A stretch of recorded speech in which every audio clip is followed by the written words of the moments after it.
Gaza సంక్షోభం విషయంలో ఇంకా ఎంతమాత్రం మౌనంగా ఉండలేనని, అక్కడి దయనీయమైన పరిస్థితులను చూస్తూ ఊరుకోలేనని అమెరికా ఉపాధ్యక్షురాలు కమలా హారిస్ గురువారం వ్యాఖ్యానించారు.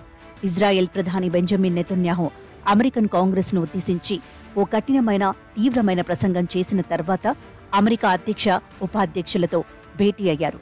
ఆయనతో చర్చల సందర్భంగా తాను వీలైనంత వెంటనే హమాస్తో కాల్పుల ఒప్పందానికి రావాల్సిందిగా సూచించానని, గాజాలో పెరుగుతున్న మరణాలపై ఆందోళన వ్యక్తం చేశానని కమల తెలియచేశారు. ఎట్టి పరిస్థితుల్లో కాల్పుల విరమణ ఒప్పందాన్ని ఖరారు చేసుకోవాలని గట్టిగా చెప్పానని ప్రకటించారు. నెతన్యాహుతో ఇలా చెప్పా అలా అన్నా అంటూ ఆమె మీడియా ముందు చేసిన వ్యాఖ్యలు నిజానికి ఆయనతో అన్నవాటికంటే తీవ్రంగా ఉన్నాయని కొందరు విశ్లేషిస్తున్నారు. ముఖ్యంగా గత 9 నెలలుగా గాజాలో దయనీయమైన, అమానవీయమైన పరిస్థితులు చూస్తున్నామంటూ వాటి వర్ణనలు, వ్యాఖ్యలు తీవ్రంగా లోతుగా ఉండటం విశేషం. డెమోక్రాటిక్ పార్టీ తరపున అధ్యక్ష అభ్యర్థిగా ఆమె ఖరారు కావడం ఖాయమని ప్రచారం జరుగుతున్న తరుణంలో ఆమె వ్యాఖ్యలకు ప్రాధాన్యం ఉంటుంది. హమాస్పై తమ పోరు కొనసాగుతుందని, దానిని పూర్తిగా తుడిచిపెట్టే వరకు, తమకు తుది విజయం లభించే వరకు యుద్ధం ఆగదని అమెరికన్ కాంగ్రెస్ ను ఉద్దేశించి నెతన్యాహు ఎంతో ఆవేశంగా ప్రసంగించిన విషయం తెలిసిందే. యుద్ధానికి వెంటనే ముగింపు పలకాలని నెతన్యాహుతో భేటీకి ముందు మీడియాతో మాట్లాడుతూ డొనాల్డ్ ట్రంప్ కూడా అన్నారు.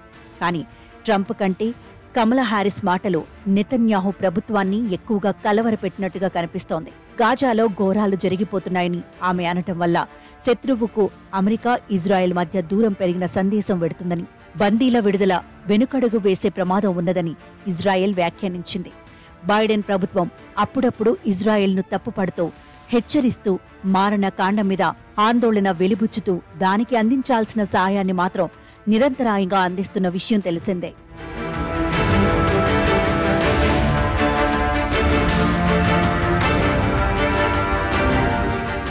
రేపు అమెరికాలో ఎవరు అధికారంలోకి వచ్చినా ఇజ్రాయెల్ విషయంలో సమూలమైన విధాన మార్పులు ఉంటాయన్న భ్రమలు అక్కర్లేదు.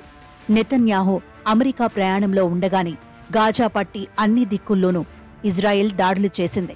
గతంలో అనేక రోజుల పాటు మారణహోమం సాగించి వదిలిపెట్టిన ఖాన్ యూనిస్ నగరం మీద ఇప్పుడు మళ్లీ విరుచుకుపడుతోంది. గతంలో ఆసుపత్రులను సైతం ధ్వంసం చేసి రోగులను సజీవంగా పాతిపెట్టిన ఈ నగరం మీద మరోమారు దాడి చేసి 48 గంటల్లోనే 50 మందిని పొట్టన పెట్టుకుంది. హమాస్ ఉగ్రవాదులు కందకాల్లో దాక్కున్నారని, సాధారణ పౌరులతో కలగలిసిపోయారని వాదిస్తూ సామాన్యులను ఊచకోత కోయడం ఇజ్రాయెల్ యథేచ్ఛగా కొనసాగిస్తోంది. అమెరికా అండదండలు దండిగా ఉన్నందున అంతర్జాతీయ సంస్థలు, వేదికలకు అది వెరవడం లేదు. భద్రతా మండలి తీర్మానాలంటే భయం లేదు. ఐక్యరాజ్యసమితి హెచ్చరించినప్పుడు, ఆవేదన వెలిబుచ్చినప్పుడు ఆ సంస్థ అధినేత ఉగ్రవాదులతో అంటకాగుతున్నారంటూ ఇజ్రాయెల్ అత్యంత కఠినమైన ప్రతి విమర్శలు చేస్తోంది. తనను ప్రశ్నించిన వారంతా ప్రపంచ శాంతికి శత్రువులు, ఉగ్రవాదానికి మిత్రులు అంటోంది.